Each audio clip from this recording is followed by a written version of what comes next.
રાજકોટના ગોવિંદ આશ્રમ ધામ વિઠ્ઠલ વાવ મંદિરમાં મોટી સંખ્યામાં હરિભક્તો પધાર્યા હતા। આજે ગોવિંદ આશ્રમ ધામ વિઠ્ઠલ વાવ ખાતે બહોળી સંખ્યામાં હરિભક્તો ભોજન પ્રસાદનો લાભ લઈ રહ્યા છે। TV7 ગુજરાતી ન્યૂઝ સાથે જયેશ પટેલ।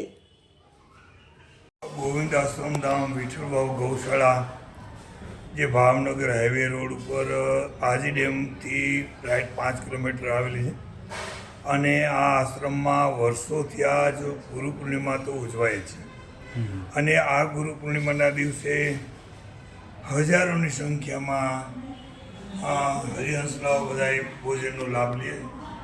ભોજન ભજન અને સત્સંગ ત્રિવેણી સંગમમાં થાય અને ગૌશાળા ચાલે છે।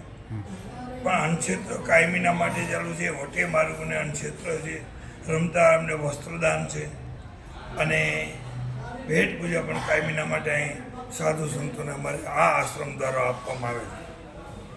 આ આશ્રમ આમ વિઠ્ઠલ ગૌશાળા એટલે 450 વર્ષ બહુ પ્રાચીન વિઠ્ઠલ નામના વાણીએ જે વાયવ ગળાવી એની ઉપરથી વિઠ્ઠલ વાવ નામ પડ્યું હતું અને ગોવિંદરામ બાપુ સંત 1950ની આસપાસ થઈ ગયા એ પણ અહીંયા આવેલા એના નામ ઉપરથી ગોવિંદ આશ્રમ ધામ વિઠ્ઠલ વાવ ગૌશાળા આ આશ્રમ નામ છે અને આજની તારીખમાં ભજન સત્સંગ ભોજન કાયમીના માટે ચાલે છે।